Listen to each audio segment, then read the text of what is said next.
to begin in 5, 4, 3, 2, 1.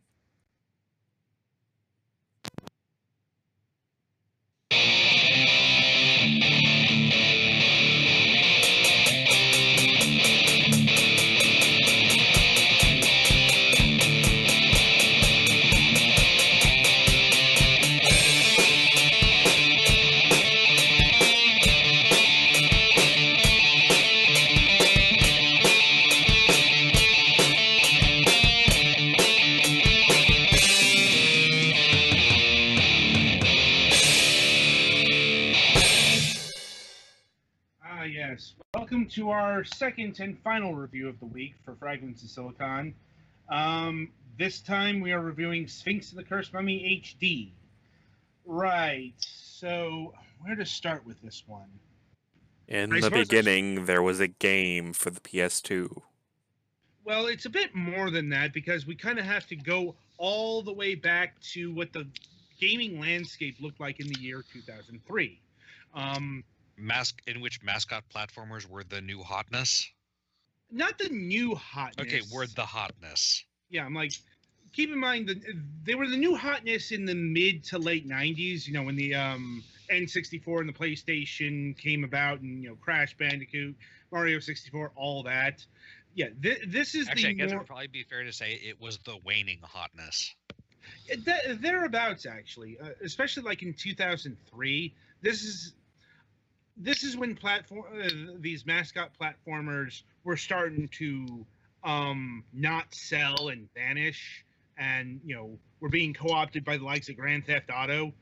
But I wouldn't say it hit full force until like the Xbox 360 era, because we still got a fair amount of platforming games here, and I know they kind of took cues from DreamWorks, like, and you've got a lot of shifting color palettes. PlayStation 2 era platformers can be identified by like a lot of darker, grungier color palettes.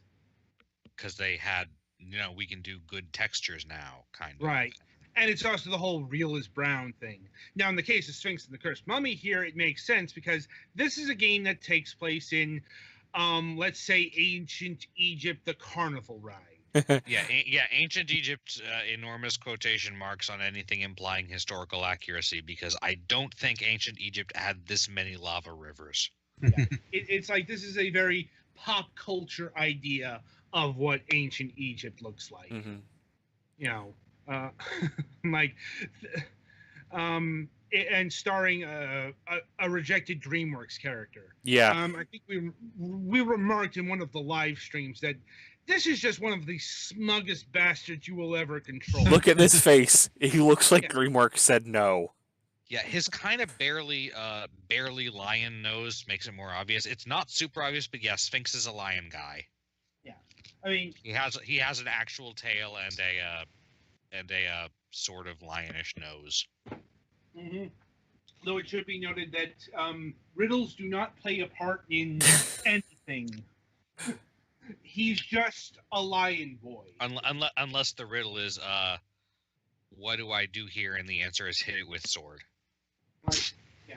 Now, to call this a mascot platformer isn't exactly accurate, because it's taking more cues from, say, Zelda than Mario. But it is still a platformer. But you'll definitely get the sense of, yeah, this was aping Ocarina of Time so much more than Mario 64. Mm-hmm. You can tell because the jumping sucks. Like, the jumping isn't terrible. It's just, yeah, this was made during the PlayStation 2 era.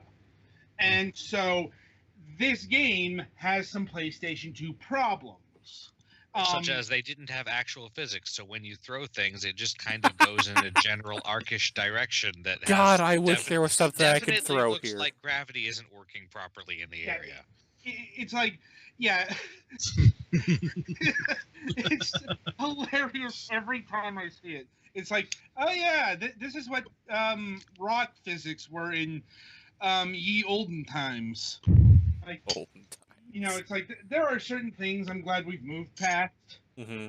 Like, Oh probably, God! Don't forget the rope physics. Oh yeah, God! like I was about to get to that. Like the rope. Yeah, the rope can be janky as fuck. Like seriously, if you tried to put that in the game now, you'd get laughed out of the industry. Levels of bad. Yeah, it's just that was the standards for 2003. Like, PhysX was barely a thing at this And point. you needed an accelerator card, a special accelerator card to use it at this point. Yeah, and it's like, ragdoll physics were just coming into the fore. Like Minority Report, the game used it. And I remember that needing some pretty beefy hardware to run. I guess the PC, if there was a PC version, but it was a console. Something whole megabytes, something. Yeah, the point is, a lot of modern things were just in their infancy. So this is, AAA for 2003. Yeah. It's just so it still looks pretty decent. Like this is a remaster in the real sense. Like it's been up-resed, and it's got widescreen now. Like, I mean, you look at this and you look at some PlayStation 2 footage and you can see the difference. Yeah, there are minimal actual changes aside from a new coat of polish. There are actually no changes in here. It is the same game that I played back in the mid-2000s. Like, and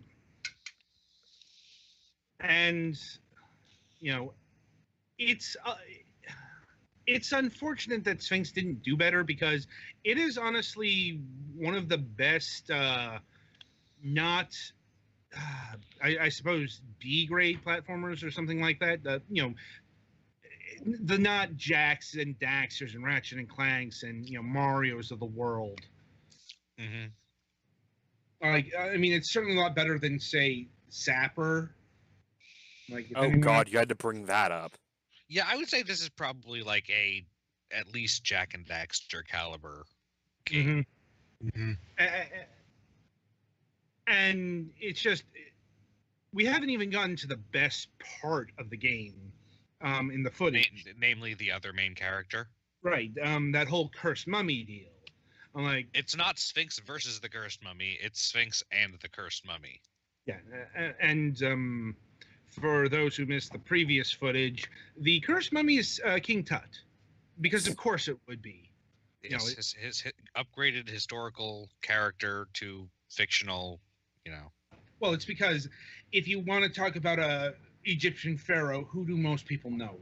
King Tutankhamun, because his tomb wasn't raided, so all of the fancy shit was still there in the 19th century. Mm-hmm. To get raided. Yeah, but the difference is that his tomb was raided in a time where people were writing down the shit that they raided. Yeah, it's like yeah, they were actually interested in the history, and instead of just looking for money. Or, I mean, it was still mostly the money, but at least write the stuff down instead of just, oh hey, I opened up the hole in that cliff with all the statue guys, and I went in, and there were these coffins made of gold, so I melted the gold down and made these tchotchkes to sell. Yeah, or however you want to frame it. Yeah.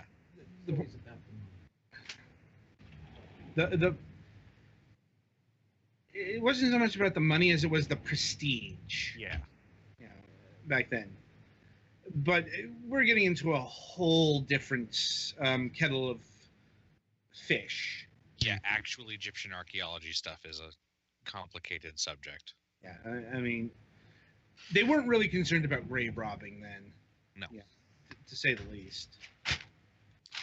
And and this is certain degrees of historical accuracy. There are many other characters that are partially animals in various Egyptian godlike ways. Right. And of course, being Egypt, all the people who have stuff for sale accept payment only in bugs. Yeah. golden scarabs. It's called golden scarabs, and a scarab is also a term for a piece of jewelry that is roughly in the shape of a bug. But considering that when you break open a pot that has some in, they try to crawl away from you, I'm going with bugs. Yes, I get that. They are actual insects, actual beetles here. Like, anyway, getting back to the Cursed Mummy, his actual gameplay stages, sadly, we haven't reached that point yet. You need a canoptic vase, which houses part of his soul. There's another change. Those vases carried organs. Well, the soul was made of organs, Yes, I know that. It's just they don't mention the organs part because this was rated E. Yeah, I think it might have been rated teen actually. Keep in mind, once again, this game came out in 2003 before the E10 and up rating was a thing. Yeah. But yeah, Sphinx's areas and stages are more combat with some puzzle oriented, whereas the Mummy's parts are no real combat aside from sometimes avoiding dangerous stuff and more interesting puzzles often. Yeah, it's mostly puzzle based with some stealth. Because it wouldn't be a game from 2003 without some forced stealth in it. But yeah, and so the big thing about the Cursed Mummy is he's immortal, like literally immortal. You cannot kill him, and so that basically turns the game into 3D Wario Land 2 or 3.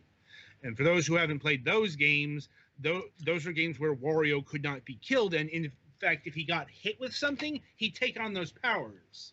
Same deal. It's like, oh, hey, there's a thwomp, and instead of thinking I need to avoid the thwomp, it's okay, better look around for any really short passageways, because if I get hit by the thwomp, I'll get squashed down to be shorter so I can fit through them. Same deal here.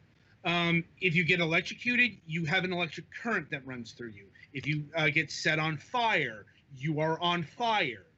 Instead of what would actually happen to a mummy and burn to ash, he can just take the fire and open puzzles and get onyx beetles, the other currency, the special currency. And this was really inventive stuff. It's still really inventive stuff. Universally praised as the best part of the game. The issue is it's only about a third of the game. Like the overall game time is about 70-30 in favor of Sphinx. And that's not to say that Sphinx's gameplay is bad. It's just nowhere near as interesting as what the Mummy is doing. And maybe we would have seen more out of that if this game had gotten a sequel. And that was another fixture of early 2000s platforming games. The conceit that they would sell enough to get a sequel. Yeah. Like there were a lot of them that had cliffhanger endings that will never be resolved. And the sequel hook here is pretty clumsy. It would be way better to have rewritten out of it.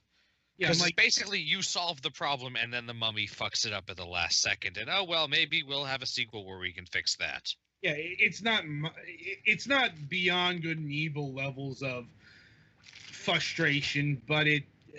it's what I was saying is it's not really a good sequel hook. No. The real purpose of the sequel hook is to open up the possibility for a sequel, but at the same time it makes the whole ending very, wow, that was dumb. Like that, like as the reaction being, wow, that was dumb, not like actually saying that in game, but what I mean. I get what you're saying because, I didn't think it was good back in the day, and I still don't think it's good here. Because, I'll be honest, I don't want to see the Cursed Mummy go away. Like, he's actually a lot more interesting as a mummy. Yeah. Yeah, and also Sphinx is kind of... Yeah, Sphinx is written kind of bland. Now, it's shocking, I know, for a He main would be character. the straight cop in a cop buddy film. Right. And so, once again, going back to this being a 2003 production, there is no voice acting. Like, unusually for, something out of the PlayStation 2 era, there is no voice acting at all. Like, the emotions are all conveyed via exaggerated pantomime. which is And kind of written yeah. text, but yeah.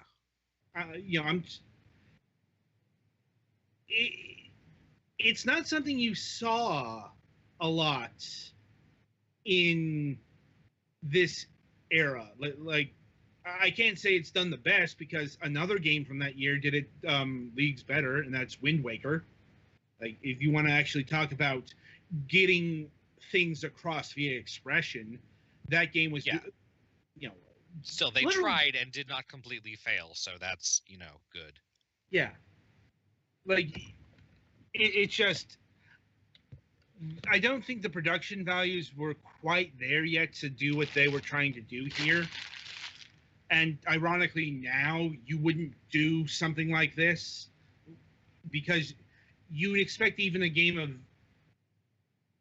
this caliber. I'm talking about, once again, this is AAA for 2003. If you were doing something on this scale, you'd probably expect all voices.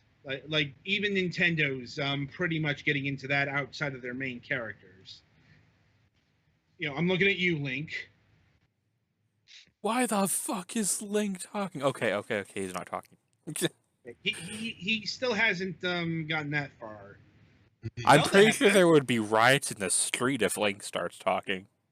Well, it depends. Yeah, it could be another Samus situation where not only did they give her a voice, they gave her a very, very bored voice. Yeah. Well, at least with Link, it's always a different guy, so it's not like, okay, maybe this Link is... Basically, if they do it with Link and fuck it up, they can always say, oh, well, this Link is different than that Link. Mm-hmm. Whereas all of Samus's are allegedly the same person. Yeah. On the note, in regards to PlayStation 2 jank, be careful with the jumps. Not only is the camera not going to be all that good, it's definitely better than like a N64 platformer because this game knows what dual analog controls are. So you have full control over your camera. It's just do not have a drop shadow. No. Yeah, and that'll screw you, friends. Yeah, and what you also have is some slippery rocks. Like once again, the physics aren't quite there. Like you will slide off of shit that you didn't mean to. That certainly happened to me. I think it happened to Betty Fan here. Oh yeah, the first section when on the moving platforms especially. It seems to me I'm looking for a spot to snap to, and if you're not all the way on that spot, it'll just count you as not there. So, these are important things to note because this game can be hard to get into if you're a more modern gamer. Yeah, it's a good game from that era, but it still has many of the things from that era that games as a whole have generally evolved from. Yeah, 2003 or 2004 me probably would have enjoyed this a lot more than 2018 me. I will say this game is also doing things that weren't really acceptable even in 2003, like lock-on. There is no lock-on combat here. Yeah. And you can't really blame that on the era because this is a thing that Ocarina of Time figured out in 1998. And this isn't like God of War, which also didn't have lock on, but your attack was far wider to make up for that. Yeah,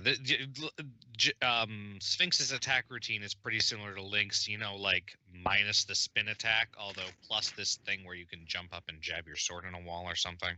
Yeah, actually, he does have a spin, like a semi-spin attack. You got to move the analog stick. Oh, minus the charged spin attack, then I guess. There you go. Yeah, it's a spin. It's more of a swipe than a. Yeah. You can see that it's kind of a spin, but kind of not. You have a way to attack all around you, just not really super well. Mm-hmm. Combat in general is pretty basic. Yeah. And it's all right, but I'd say it's the least interesting part of the game. Yeah, I think in a world where this game had gotten sequels, Sphinx's stuff probably would have developed more into more interesting combat stuff, where the mummy kept more on the stealth and puzzles. I could see that. Yeah, it's a thing that needs refinement, and I would have liked to have seen refinement in. But once again, yeah, this game sold like dog shit back in the day.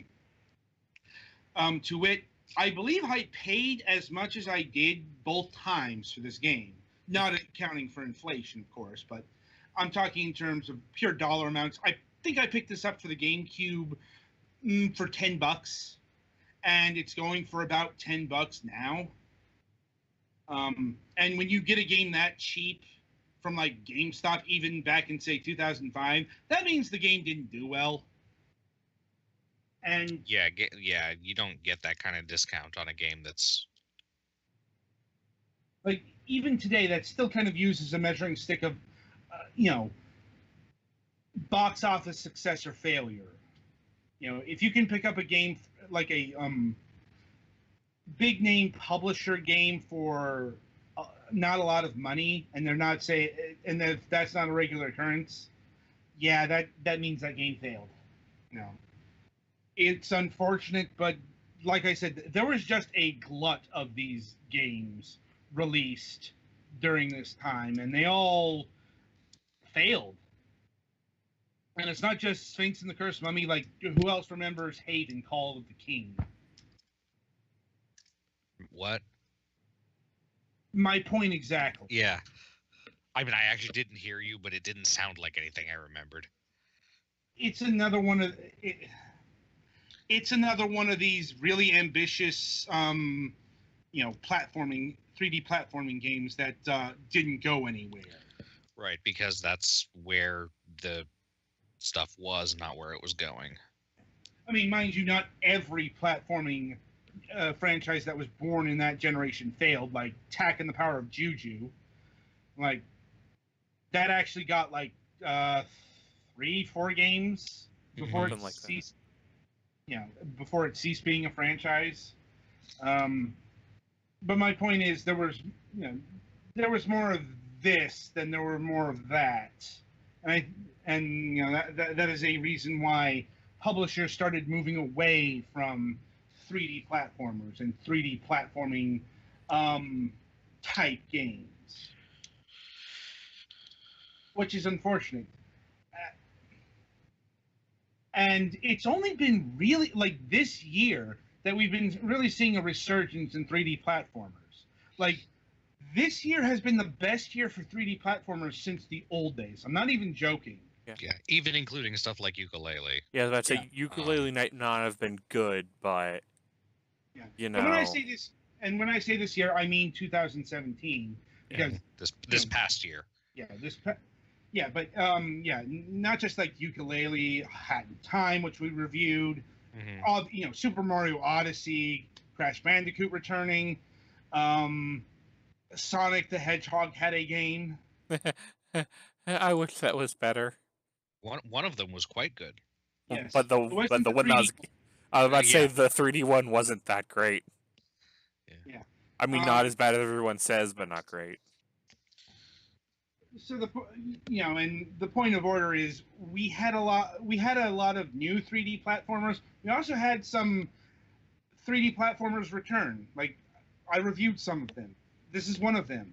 IP Vacuum THQ Nordic picked up the Sphinx and the Cursed Mummy IP about the time we interviewed them. That has been lost to the winds of time. Yeah, like wasn't this one of the ones that they weren't at liberty to discuss quite yet? Yeah, like they had just picked it up, and we kind of all suspected that they were going to do something like this, and lo and behold, about a year later, they released the HD version. I don't know what THQ Nordic's policies are, but they are really weird at times because this game just got released out of the blue one day. Literally, like there was a tweet on their official page that said, "Hey, Curse and the Mummy HD is a thing now." Like, and it was like, okay. I don't know how well it's been doing. Like this was November, and as far as console plans, no idea. Presumably, you'll be seeing it on consoles, but It would almost be a shame if you didn't, because, yeah. And as far as the HD remastering goes, it's pretty good. See, one of the trends that this game bucked is it didn't use any CG. That was another thing that was really becoming in yeah, vogue. the cutscenes are all in-engine and stuff. Yeah, that was actually kind of unusual because PlayStation 2 era platformers were even PlayStation platformers were really doubling down on the CG stuff, and that's actually some of the hardest stuff to deal with because you can't remaster that. Yeah, it's just, oh, hey, this was created in this, or it was rendered in this, friggin' this resolution and this many frames per second and stuff. And if you want to improve that, I hope you are ready to make the cutscene all over again. I hope you have the masters with you, basically. Yeah, and if you don't, then you're fucked. Yeah, and the resolution would have been like 640 by 480 at 240 p or I. Probably I if it's early PS2. Well, it depends when on that was the normal TV resolution. Yeah. Although here's the thing, it would be dependent on like what version they would be using because Xbox games could go out at 480p and even a few of them could do 720p. Yep. So fortunately it's not an issue here because with everything being an engine, they can scale it to whatever resolution they desire. Mm-hmm. And on that note, the resolution options are pretty impressive. In fact, this can go up to 4K, should you have the power to do that. Yeah. None of us have any 4K equipment at the moment, but... I know what you're talking about. This thing isn't like 12K at like 240 frames per second, so clearly it's worthless. Get out. Now, another thing is, I do believe this game is 60 frames per second. Yeah, it's 60. Yeah, I knew I can actually tell the difference between 30 and 60. Because I think I'm getting better at that in spite of myself. Yeah, because I always noted how fast this game moved. Yeah. Because that's also important because that means they didn't program the game logic to 30 frames per second. Looking at you, Okami. Yep. I'm like that is an issue with older games. Sometimes you're like the Way of the Samurai series. That game those games are stuck at 30 frames per second because the animations and the game logic are tied to that. And those are things you can't change. And without like literally completely remaking the game. Yeah, almost you from literally scratch. need the source code. Mm-hmm. And even then, that's going to take a lot longer than just saying "fuck it" importing. Now, maybe it was a case here. We don't know. Like, we haven't talked to THQ Nordic about it, but if that was the case and they were able to up the frame rates, that means that they have the source code. Like, so yeah, it's a really good remastering of a really solid game. Yeah, which would be impressive because for a lot of stuff like this, especially if it didn't do well, they just hucked all the dev stuff out. Yeah, I'm like, and like I said, I'm really glad that Sphinx and the Cursed Mummy was able to come out in such a pristine condition. Because not every remastering can handle that, which is why we get actual remakes. Mm-hmm. And definitely seems like a pretty solid recommendation for anyone who wants to experience or who either originally liked games or platformers in this era or who is interested in experiencing one. Yeah. Right. Yeah, so just a couple more points before we wrap up here. The music is very ambient, yet, very clearly invoking what Ancient Egypt would sound like. I put that in quotes because we don't actually know what Ancient Egypt sounded like. Because, surprise, surprise, there are no recordings of music from Ancient Egypt. What? You mean they didn't like write things down on their ancient Egyptian stone disc with their ancient Egyptian laser beams?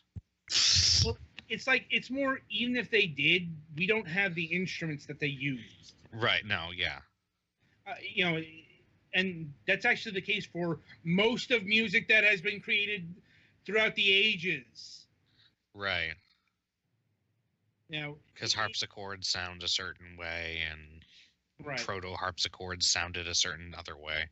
Yeah, and so on and so forth. So, but you know, this is kind of the music you associate with ancient Egypt. Mm-hmm. You know, it's nothing special.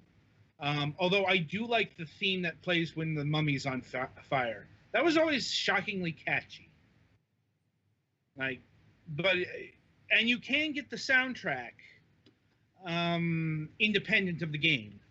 Would I recommend that? I'm like, I don't know. It's one of those. It works well enough, but I just do not see myself listening to it outside of. Mm-hmm. You know. Anyway, so pricing. This game. Real quick before pricing, do we want to talk about the save system? Oh, right. Oh, I almost forgot. That's one of the PlayStation 2 era relics. Is welcome to your save spots. Yeah, They look like little owl. No, they look like little monkey statues. It's probably supposed to be Thoth, and there aren't a ton of them. No, and here's the thing: you can only save at these things, and like if you die, you will lose progress. Mm-hmm. Yeah. That happened to me not just back in the day, but with this remastering, right? And it can be a game breaker for some. Not gonna lie. Fortunately, the worst of it has been fixed. So once again, for those who don't know, Sphinx and the Cursed Mummy actually had a really bad bug in it. At a certain point in the Mummy's playthrough, if you saved and if you restarted at a save point. This is kind of like a trope in glitches of if you save at this point and reload, it doesn't save the position of a door, the open-closed state of a door properly. So if you try to reload from there, you literally cannot progress because there's a door that's supposed to be open that should be closed, and there's no way to open it. Right. And the thing of it is, this was 2003, before patches were a thing on consoles. Mm-hmm. You know, at best, if it's sold enough, you might get the fix in the Greatest Hits collection back in the day. Yeah. Mm-hmm. That did not happen here because there was no Greatest Hits release. There, because it wasn't a great hit. Yeah, it wasn't a hit. Like, this is what happens when your game fails. They just stop giving a shit. I'm like, thankfully, THQ Nordic has fixed this issue. So, modern gaming has its upsides. Like, this is why I've never complained about patches. Like, now I get the whole the game isn't actually finished deal, but I'm like, at least it can be fucking fixed. No, patches are fine. The problem is when developers rely too much on patches to make a game functional. Like Street Fighter V. Yeah, or you've got these big ass 20 gig patches day one. Yeah, and shit like that. Yeah, none of that here. Like, Anyway, as far as the price goes, it's $14.99 regular with $5 for the soundtrack. It was on sale recently for like $10, and it's definitely worth that. It's probably still worth the $15. Yeah, it's worth it at $10-15 because even with its dated visuals and PlayStation 2 era jank physics, it's still a very fully featured game, and it is one of the best undiscovered platformers of its era. And I will stand by that. It's aged a lot better than I would have expected. Mm-hmm. But it's definitely aged. So, I give it an 8 overall. Now, maybe a 7 if you didn't grow up in that era and can't excuse kind of the physics of the age. Yeah, if you want everything to throw the way that gravity seems like it should, and you don't believe in not being able to save at any point, then you might have some problems. Yeah. Right. So, any final thoughts on Sphinx and the Cursed Mummy here? Not that I can think of. Yeah, it looks good. I was not able to play it yet because I'm saving money because of some unfortunate situations, but I'll try to pick it up if it's on sale again, or when I have a little bit more, probably. It's got my interest, so I'll pick it up at a later time. Duly noted. You know, I actually bought this copy. We only got one code, but I bought this because, like I said, I actually played this back in the day. So I hesitate to use the word nostalgia, but you know, I guess that this is a bit nostalgic for me. You know, maybe not in the same way that, say, Super Mario Brothers 3 is, but still a game I regarded well from that era of the PlayStation 2. Right, so that'll about do it for this week for the Fragments of Silicon reviews. The week ahead, we still don't have any MSP. Haven't heard any updates on a return. We'll keep you briefed throughout our shows. Anyway, so this week we are returning to, you know, pretty much like a normal full schedule. You know, it's like not only are we having a Tuesday episode, but you know, we've got interviews slated, and the guests are expected to be there. Like they've already confirmed, is what I'm saying. And you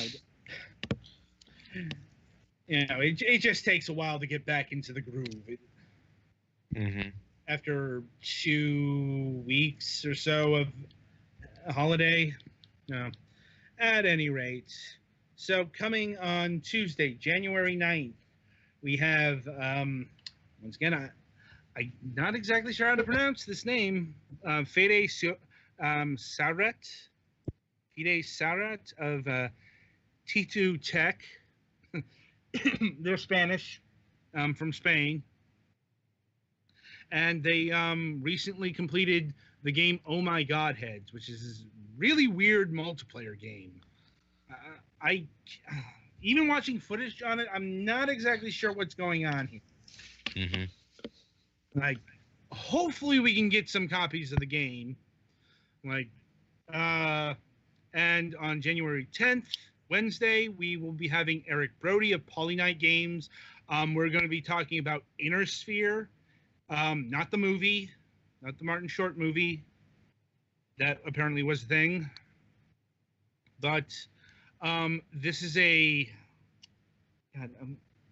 6 Degrees of Freedom, not shooter, but it's a 360-degree flight game where you are controlling this navigator plane in this weird alien world, and you are exploring, looking for relics, and it's really relaxing. I've played about an hour, and I'm not even sure if there's a fail state.